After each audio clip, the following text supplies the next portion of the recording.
Bonjour, j'espère que tu vas bien.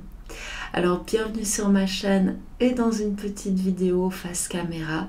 J'avais envie de te parler aujourd'hui parce que cette semaine j'ai eu pas mal de personnes qui m'ont dit qu'elles ne se sentaient pas très bien, que c'était pas facile pour elles et elles me demandaient simplement des conseils pour gérer parce que bah oui forcément c'est très lourd, c'est très dense en ce moment.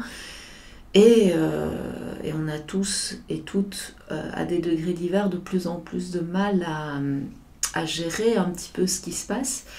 Et c'est vrai que dans ma situation telle qu'elle est actuellement, j'ai une chance, c'est que je peux un petit peu me protéger de l'amas d'informations qui circulent, tout simplement parce que comme je vis seule avec mes chats, que je n'ai pas d'enfants, je suis un petit peu moins exposée à certaines choses et que ça ne m'empêche pas de me tenir un minimum au courant de ce qui se passe autour de moi parce que c'est important aussi dans le sens où parfois je ressens des choses, des émotions, je sens que ça ne m'appartient pas et quand je vois ce qui se passe dans le monde, ça explique pourquoi je ressens ces choses parce que je suis très empathe depuis toujours en fait, même si je l'ai compris depuis pas si longtemps que ça. Et ça fait que je reste très sensible aux émotions et même si dans mon nouveau lieu de vie, je suis beaucoup moins exposée que je ne l'étais à Bruxelles. Parce qu'à Bruxelles, la densité de population dans mon quartier était extrêmement importante et je ne supportais plus euh, les énergies autour de moi. Alors c'est pas la seule raison qui a fait que j'ai déménagé parce que la raison principale c'est ma famille. Mais voilà, je me rends compte de la différence en termes d'énergie parce que là où je suis, comme tu le vois derrière, c'est vraiment la nature. Derrière ce petit jardin, il y a une rue et puis il y a un parc. Donc je ne suis pas du tout dans un environnement urbain, même si je suis en ville. Parce que si je regarde de l'autre côté, je vois toute la ville du haut de mon perchoir. Mais j'ai beaucoup moins de monde autour de moi et du coup je me sens beaucoup mieux parce que je suis beaucoup moins impactée par les émotions des gens qui sont autour de moi. Alors je suis dans un immeuble à appartement donc j'ai quand même des choses mais beaucoup moins que dans un environnement qui est extrêmement densément peuplé. Et tout ça pour te dire, parce que voilà, encore une fois, je ne prépare pas mes vidéos avec un script, je te parle spontanément quand je me mets face caméra. Si c'est une vidéo qui est préparée, en général, comme je n'ai pas de matériel style prompteur, etc., et que je ne sais pas lire un texte à 60 cm, je suis obligée de préparer dans ma tête et de laisser faire venir les choses comme elles viennent. Donc là où je veux en venir, c'est que en ce moment, c'est peut-être un peu plus compliqué de gérer toutes ces émotions parce qu'elles viennent de tous les côtés. Et je me suis dit que j'allais te faire une petite vidéo pour te donner des petits conseils pour essayer de mieux gérer cette période parce que j'en ai déjà donné sur cette chaîne qui était probablement appropriée à l'époque. Mais évidemment, les choses ont évolué, la situation a évolué depuis que j'ai fait ces vidéos et donc tout n'est plus 100% d'actualité et donc je me suis dit que j'allais refaire une vidéo. Qu'est-ce qu'on peut faire en ce moment concrètement pour essayer de se sentir mieux parce que encore hier, j'ai eu une conversation avec une de mes élèves et j'ai bien senti que c'était compliqué pour elle.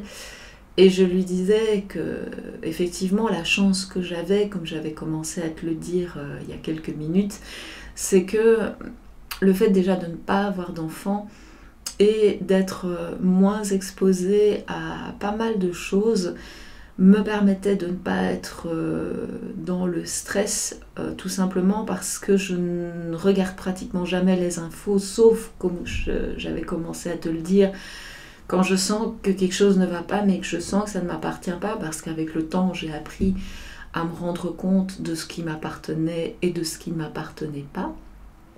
Et ce petit exercice qui me permet de faire une différence entre mes émotions et les émotions du monde extérieur font que parfois je vais regarder sur les sites d'infos pour comprendre justement si ce que je ressens est vraiment extérieur, ou parce que parfois ça peut arriver que je me trompe et que ça vienne de moi.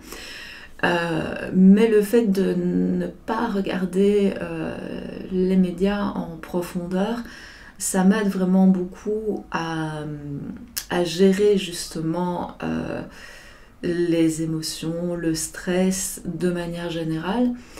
Et je sais que malheureusement, quand on a une vie de famille et qu'il se passe des choses à l'école, etc., c'est pas évident tous les jours, parce que voilà, même si on essaye d'éviter tout ce qui peut créer des tensions, quelque part c'est les tensions qui viennent à toi. Et donc le premier conseil que j'aurais envie de te donner, c'est: informe-toi, mais ne passe pas ton temps sur les sites d'information et essaye dans la mesure du possible de ne scanner que les titres et de lire ce que tu lis avec le plus de détachement possible. Alors évidemment, ça c'est un exercice qui est extrêmement difficile, parce que quand on est dans l'émotion, on a tendance à s'impliquer.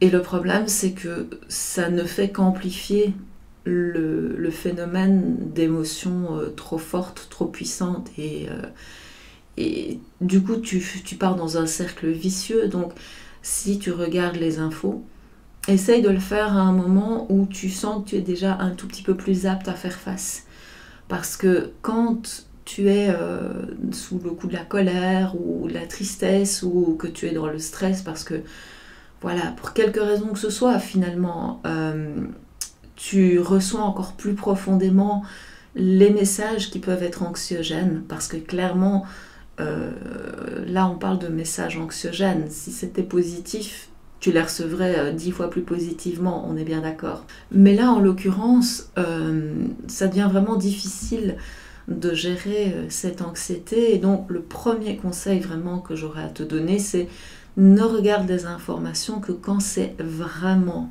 nécessaire, ou une fois par jour, mais ne suis pas les infos, ou essaye de ne pas suivre les infos en continu, d'avoir des notifications sur ton téléphone qui te disent ah attention, il se passe ceci, il se passe cela. Enlève tout ça, parce que j'ai installé récemment la nouvelle version du système d'opération de mon ordinateur, et il m'avait mis un truc avec des actualités que j'ai enlevé tout de suite, parce que je décide moi quand je veux aller sur les sites d'information, parce que j'ai pas la télé. Donc c'est moi qui décide du moment où je vais suivre les informations, et ce n'est pas eux qui décident de ce que moi je vais consulter comme information. Parce que malheureusement, souvent ce qui se passe, c'est que dans ce genre de cas, on te met en avant une information que tu n'as peut-être pas envie de recevoir à ce moment-là, et du coup ça vient ajouter à la confusion. Donc c'est toi qui dois gérer ton accès aux médias et ne pas laisser les médias gérer la manière dont tu reçois les informations. La deuxième chose, c'est peut-être de prendre du temps pour toi, d'une manière ou d'une autre. Alors pour certaines des personnes que je connais, c'est de me retrouver soit à un cours en ligne, soit à un cours à Uccle. Et voilà, ça fait partie des choses qu'elles font pour un petit peu déconnecter. Et j'imagine que si tu es sur ma chaîne, c'est que tu trouves ici une petite oasis pour déconnecter, puisque je suppose que tu as remarqué qu'en général, J'essaye de ne pas aborder des sujets qui peuvent générer du stress ou de l'angoisse. Si ma chaîne s'appelle Laurence No Stress, c'est pas pour rien. Alors oui, c'est le nom de mon site No Stress depuis le début. Donc, pour conclure sur ce point, prendre soin de toi, c'est important. Trouver des moments où tu peux un petit peu déconnecter, sortir de tout, que ce soit en méditant, que ce soit en allant faire une balade dans la nature. Voilà, chacun a sa manière de ressentir les choses, de les vivre. Et moi, je l'ai déjà dit plusieurs fois, mais quand je sens que le stress monte vraiment et que j'arrive pas à le canaliser autrement, en général, ce que je fais, c'est que j'ouvre la porte-fenêtre, là, je monte sur mon step, sur la terrasse, peu importe le temps qu'il fasse, il peut pleuvoir, il peut neiger, il peut faire 35 degrés, et je fais du step. Et en général, ça me fait vraiment du bien. Je peux faire 45 minutes, 1 heure, 1 heure et demie. En général, je m'arrête au bout d'1 heure et demie parce que j'ai autre chose à faire, mais ça, c'est vraiment pour les moments où soit j'ai le temps, soit où j'ai vraiment besoin de me défouler. C'est vraiment un truc qui fonctionne très très bien pour moi parce que j'ai besoin de décharger certaines choses, et l'avantage, c'est que je suis pratiquement en pleine nature, même si je suis sur ma terrasse. Je vais essayer, tu vois, d'orienter un petit peu la vidéo. Tu vois, là, on voit un tout petit peu ma terrasse. Mais voilà, je suis dehors, je suis dans la nature, je prends l'air.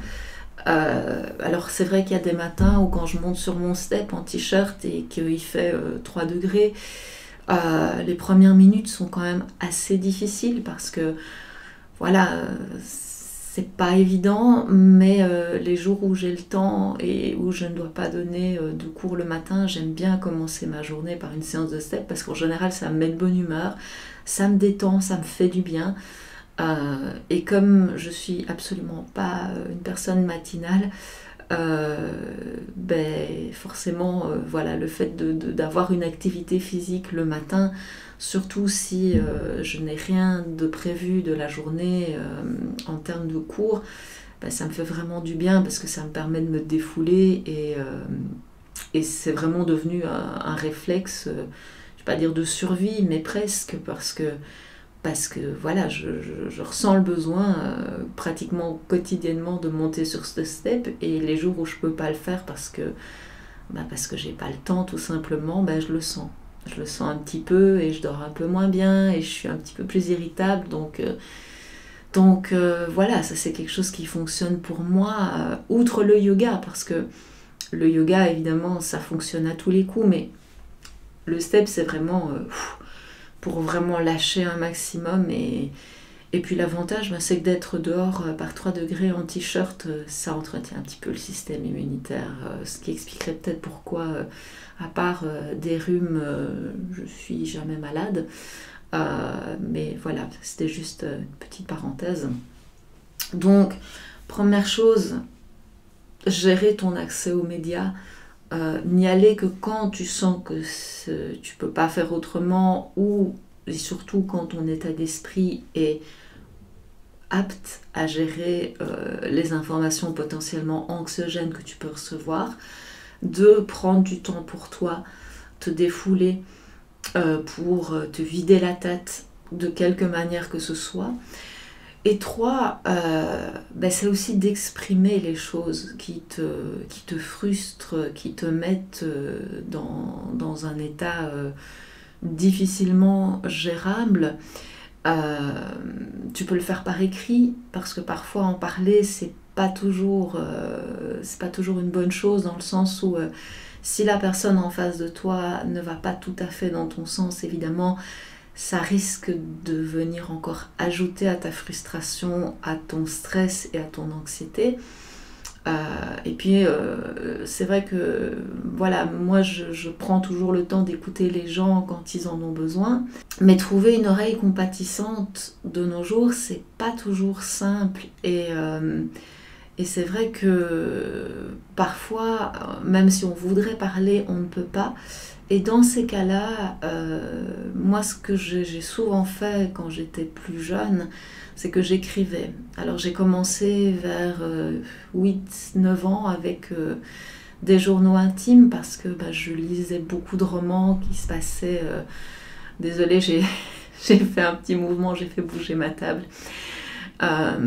J'ai toujours lu beaucoup de romans historiques et j'aimais beaucoup les petites filles modèles de la comtesse de Ségur. Et forcément, les journaux intimes, c'était extrêmement à la mode pendant 200-300 ans. Je ne sais pas exactement depuis quand il y a des journaux intimes, mais ça s'est perdu à mon sens après la Deuxième Guerre mondiale. Et c'est très dommage parce qu'en fait, alors oui, avec les réseaux sociaux, on garde une trace de notre vécu, mais est-ce que finalement on confie vraiment tout aux réseaux sociaux, ou est-ce qu'on confie nos peines les plus intenses? Est-ce qu'on met vraiment ce qu'on pense sur les réseaux sociaux? Alors peut-être qu'il y a certaines personnes qui le font et que ça leur fait du bien et que c'est thérapeutique, mais personnellement, il y a des choses que je préfère garder pour moi, ou plutôt ne pas exprimer pour tout le monde. Et c'est pas... c'est juste de la pudeur en fait, parce que voilà, il y a parfois des choses qui sont tellement profondes que avant de pouvoir en parler de manière publique, il y a des choses que je dois d'abord intérioriser, travailler, ruminer, mettre sur papier, conscientiser, me les approprier. Et seulement après, quand j'ai fait tout ce travail et que j'ai pu vraiment intégrer tout ce trauma, toutes ces choses que j'ai vécues et qui m'ont impacté d'une manière ou d'une autre, ou que j'ai vraiment pu transmuter ce qui n'allait pas, et bien à ce moment-là, je peux en parler. Mais sur le moment, c'est vraiment quelque chose que je ne peux pas faire quand je suis vraiment dans l'émotion. Pour moi, c'est impossible de l'exprimer directement. Il faut d'abord que je le processe un petit peu. Et donc, si j'ai personne à qui parler, souvent j'écris. Et quand j'étais enfant, j'essayais de ne pas parler parce que j'avais pas envie de créer du stress à mes parents, parce que j'étais rejetée par les autres enfants, parce que j'étais différente et je l'ai toujours été, et qu'à l'époque je ne l'assumais pas. Maintenant je l'assume complètement. Mais il y a beaucoup de choses que j'ai confiées au papier depuis l'âge de 8 ans, et encore bien plus tard, parce que c'est le seul moyen que j'avais pour gérer ça. Donc tu peux écrire, te débarrasser évidemment des écrits si tu veux pas qu'on te lise, mais voilà, c'est dommage qu'on n'ait plus les journaux intimes, parce que finalement c'était quelque chose qui nous permettait de nous exprimer, et puis on laissait une trace peut-être plus vivante de ce que l'on est. Bon, je ne suis pas en train de dire qu'il faut revenir au 19e siècle, ni au 17e, mais on voyait comment les gens vivaient, et bon, peut-être que là, oui, on met des témoignages sur Internet, que ces témoignages nous permettent de nous sentir mieux, mais après, chaque personne est différente. Mais bon, voilà, c'est quelque chose qui est très personnel, donc peut-être que tu peux exprimer des choses sur Facebook et attendre que quelqu'un réponde à ton appel. Peut-être que tu vas trouver quelqu'un à qui parler. Mais une chose est sûre, il ne faut pas garder ça pour toi, parce que si tu gardes ça pour toi, ça va finir par créer des déséquilibres à l'intérieur. Bon, c'est pas le sujet de cette vidéo, mais il ne faut pas que tes émotions te rongent de l'intérieur et que tu sois dans une alimentation permanente de la tristesse, de la colère, ou peu importe, parce que toutes ces émotions, si tu suis un petit peu ce que je dis sur ma chaîne depuis un moment, toutes ces émotions, elles ne sont pas bonnes pour toi, et c'est ce qui génère la maladie. Donc ce qui est important, c'est de sortir de la peur, de sortir de la colère, de sortir de la tristesse. Et là, tu vas me dire, bah oui Laurence, bien sûr, c'est facile. Sortir de la peur, c'est piece of cake, fingers in the nose. Mais en fait, quand tu veux sortir de la peur, il faut te placer face à elle, et la regarder en face et te dire, au fond, qu'est-ce qui me fait peur? Et en regardant la peur en face et en te disant, au fond, qu'est-ce que j'ai à perdre? Et te rendre compte que finalement, peut-être que ce que tu as à perdre n'est pas aussi important que ce que tu pensais, ça peut changer les choses. Alors là, évidemment, tout dépend de ce que tu ressens. Tout dépend de ta peur. Mais par exemple, je vais parler d'une petite peur, mais la peur que j'ai toujours eue de parler en public, je me suis dit, en fait, t'as juste peur d'être ridicule. Et j'avais peur d'être ridicule parce qu'en fait, quand j'étais enfant et que j'essayais de parler devant les autres, étant donné que j'étais pas du tout sur la même longueur d'onde, que moi je vivais un peu au XVIIe siècle, au XVIIIe siècle, avec tous ces romans historiques, avec la comtesse de Ségur, avec plein de choses qui n'étaient pas de mon époque. Hein. J'ai grandi dans les années 80, donc voilà, c'était pas du tout le sujet de conversation des filles de mon âge. Et c'est vrai que du coup, le fait d'exprimer des choses et on te bloque en te disant que c'est des conneries ou que c'est pas intéressant ou qu'on se moque de toi, ça te met pas à l'aise pour exprimer ce que tu es et qui tu es. Et donc, j'osais pas parler parce que j'avais peur d'être ridicule, tout simplement. Bon, là on parle d'une petite peur, parce que le ridicule ne tue pas, on est bien d'accord. Et c'est un peu d'ego aussi avec le temps, parce qu'on se dit, il faut pas qu'on me prenne pour ce que je suis pas, et puis avec le temps on se dit, après tout, je suis ce que je suis, et le message sera perçu comme il sera perçu, et au fond, ça n'a aucune importance, parce que moi je sais qui je suis, et si quelqu'un me perçoit pas de la bonne manière, c'est qu'il a pas reçu le message de la manière dont j'espérais qu'il le reçoive, mais ça m'appartient pas, parce que on a tous nos filtres, on a tous notre vécu, on a tous des choses qui colorent notre vision d'une situation, et on peut pas contrôler la manière dont quelqu'un va recevoir une information qu'on lui donne. Et à partir de ce moment-là, ça m'a vraiment aidé à prendre conscience que finalement, ma peur, c'était une peur qui n'avait pas de raison d'être. Maintenant, là, on parle d'autres peurs qui sont beaucoup plus importantes.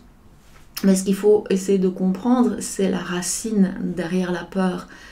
Quelle est cette émotion, cette